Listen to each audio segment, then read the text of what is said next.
Muy buenos días, queridos hermanos. Hoy es viernes 8 de mayo. Gracias a Dios, estamos aproximándonos a las horas del día santo. Fue una semana de bastante actividad, de muchas cosas por hacer, pero el Señor siempre estuvo con nosotros. Así que, bueno, es tiempo ahora de relajarnos, bajar un poquito la guardia, porque como tú dices, ya llega el sábado. Así que vamos a iniciar nuestro estudio. Con ustedes, Stephanie Franco y Eric Colón. Bienvenidos.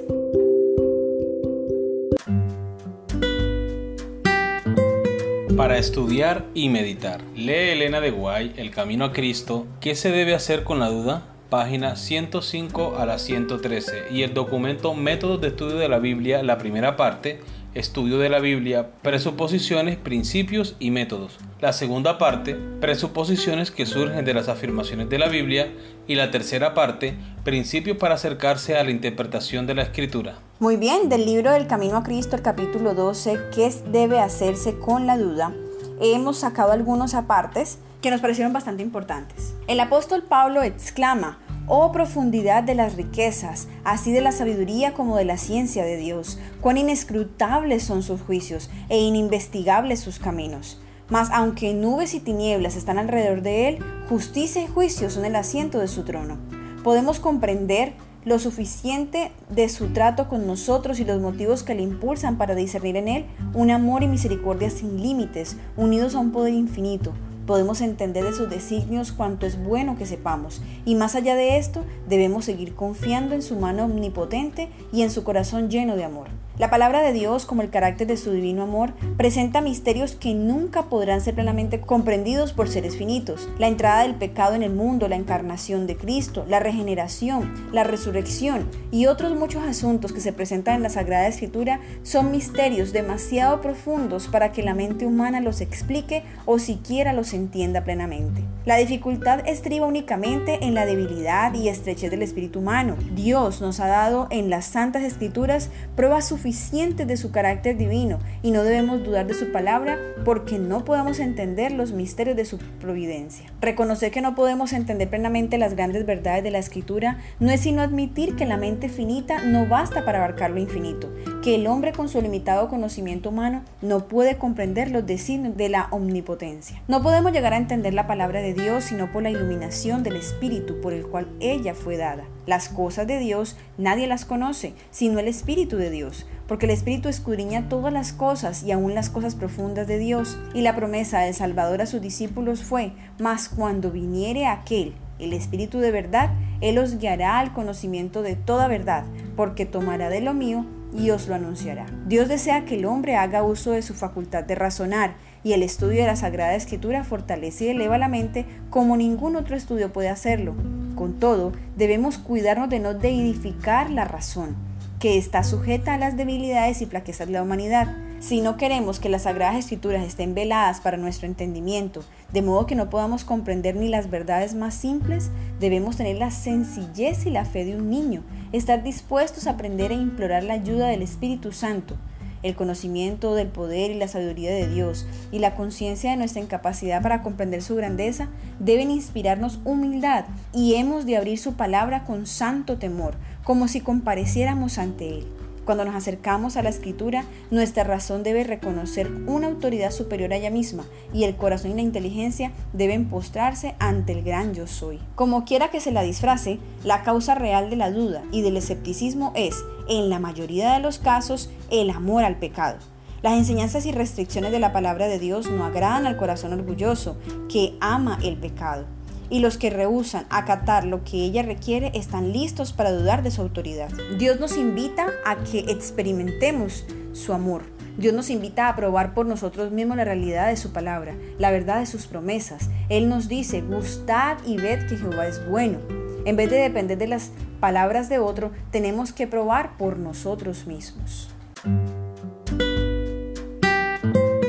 A continuación vamos a leer los métodos de estudio de la Biblia. En la primera parte, que habla acerca del estudio de la Biblia, presuposiciones, principios y métodos, nos dice que el método más destacado es el histórico crítico. Sin embargo, este minimiza la necesidad de la fe en Dios y la obediencia a sus mandamientos. Además, como un método así, le resta importancia el elemento divino en la Biblia como un libro inspirado. Nosotros, como Iglesia Adventista, utilizamos el método historicista para la interpretación bíblica. El punto número 2, las proposiciones que surgen de las afirmaciones de la Biblia. A. Origen. La Biblia es la palabra de Dios y el medio principal y autorizado por el cual el Señor se revela a los seres humanos. Número 2. El Espíritu Santo inspiró a los escritores de la Biblia con pensamientos, con ideas y con información objetiva. Número 3. Toda la escritura es inspirada por Dios y llegó a través de la obra del Espíritu Santo. Sin embargo, no llegó en forma de cadena continua de revelaciones ininterrumpidas. El Espíritu Santo inspiraba a las personas y del modo como ellas eran impresionadas, asimismo escribían. 4.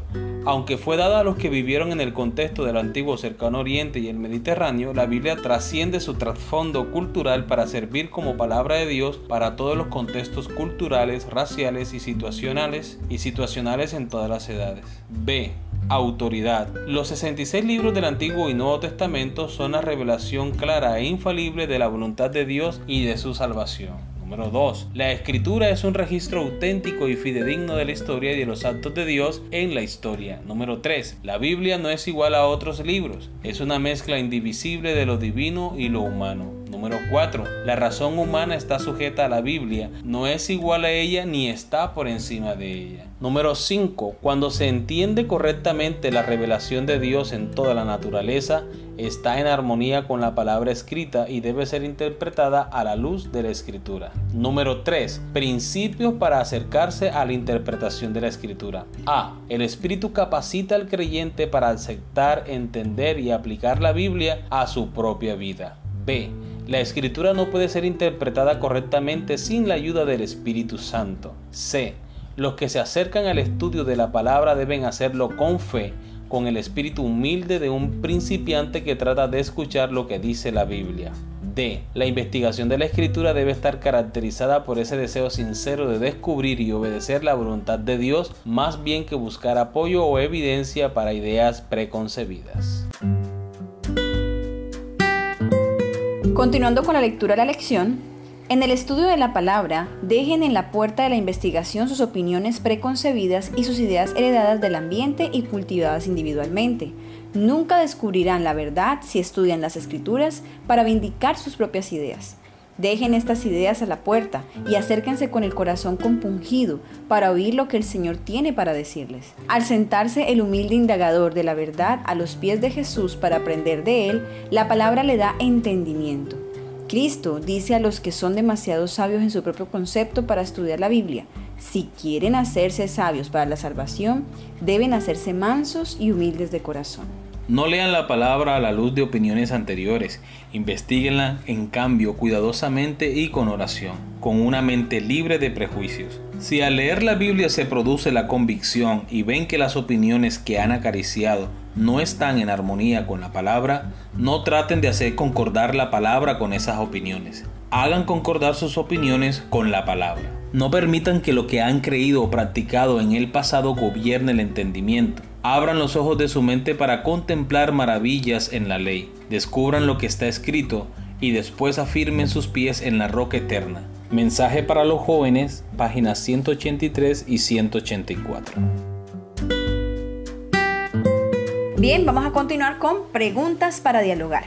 ¿Cómo influyen nuestra cosmovisión, nuestra educación y nuestra cultura en la interpretación que realizamos de las Escrituras? ¿Por qué es tan importante que seamos conscientes de las influencias externas que inevitablemente añadimos a nuestra interpretación de la Biblia? Influyen de manera directa, porque mal o bien las experiencias que nosotros tenemos con nuestra cultura, con nuestro contexto social, influyen de manera positiva o negativa en la forma en cómo nosotros interpretamos la Biblia. Por ejemplo, muchas personas consideran que Dios es un señor tirano y es inclemente porque han tenido experiencias negativas en su vida. Sin embargo, otra persona que creció en un mismo contexto cultural puede pensar de Dios que es amoroso, que es cariñoso, porque tuvo una familia que siempre proveyó para él las cosas que necesitaba. Entonces todo esto influye, solo por mencionar un ejemplo, todo esto influye en la concepción que nosotros tenemos de Dios o en la interpretación que nosotros hacemos de la palabra de Dios. Muy bien. Segunda pregunta. Todos concordamos en que somos pecadores y que el pecado nos afecta negativamente. ¿De qué manera afecta el pecado nuestra forma de leer la Biblia? Es decir, ¿qué nos hace el pecado que podría causar que malinterpretemos la palabra de Dios? Por ejemplo, el deseo de hacer algo que la Biblia condena. ¿Cómo puede hacer que leamos la Biblia de una manera distorsionada? ¿De qué otras maneras filtra el pecado nuestra forma de interpretar la Biblia? El apóstol Pablo decía, el bien que quiero hacer, no hago, mas el mal que no quiero hacer, ese termino haciendo. El ser humano tiene una naturaleza pecaminosa, tiene una tendencia hacia el mal. Y si nosotros nos acercamos a la Biblia sin la correcta actitud de humildad, de confesión de pecado para apartarme del mal, entonces lo que yo lea de la Biblia va a ser para justificar mi pecado y no para arrepentirme de él. Muchas veces nos acercamos a la Biblia solo para leer lo que nosotros queremos escuchar, porque cuando leemos algo que pone de manifiesto mi pecado, entonces hago caso omiso. Simplemente leemos la Biblia para escuchar lo que queremos, y ese no es el propósito de Dios. La palabra de Dios dice, si confesamos nuestros pecados, Dios es fiel y justo para perdonar nuestros pecados y limpiarnos de toda maldad. Dice la palabra del Señor, el que encubre sus pecados no prosperará. Debemos acercarnos a la lectura de la Biblia con humildad, con un corazón contrito, y hallaremos el perdón de Dios para nuestros pecados. Amén. Tercera pregunta. El hecho de tener mayor conocimiento de los tiempos bíblicos y su cultura, ¿cómo nos ayuda a entender mejor algunos pasajes de las Escrituras? Es bastante importante que nosotros aprendamos acerca de los tiempos bíblicos, las culturas y las costumbres. Por ejemplo, los judíos no se relacionaban con los samaritanos. De hecho, cuando ellos iban de camino a Galilea, necesariamente tenían que pasar por Samaria. Pero ellos, para no tener que pasar por ese lugar, se desviaban siguiendo por toda la ribera del río Jordán hacia Perea, de modo que pasaran por Samaria lo más lejos posible. Esto representaría un desvío de 30-20 kilómetros, solo por no toparse con estas personas. ¿Y por qué era esa rivalidad? Sí, porque uno lee en la Biblia bastante rivalidad entre ellos, pero es bueno saber por qué, qué pasaba. Porque los judíos no consideraban que los samaritanos fueran el pueblo legítimo de Dios. Los judíos consideraban que ellos eran los únicos descendientes legítimos de Abraham, puesto que los samaritanos eran una nación mezclada entre judíos y paganos. Dicho sea de paso, los israelitas que habitaban en Samaria fueron mezclados con mucha gente deportada de Babilonia. Gente que no adoraba al Dios verdadero, que tenían sus propios dioses falsos a quienes inmolaban a sus hijos, hacían sacrificios y no respetaban a Dios. Entonces, por esa y muchas razones, los judíos no se asociaban con los samaritanos. El entender el contexto de los tiempos bíblicos nos ayuda a aclarar muchas de las situaciones que se vivían allí. Ya habíamos mencionado el caso, amor, de Pedro y Cornelio, ¿no? Sí. Cómo el Señor le mostró el lienzo, cómo el Señor le dijo que Él no hacía acepción de personas y lo hizo con algo que Pedro pudiera entender. Y es que como sabemos que ellos le llamaban a los extranjeros, les decían inmundos.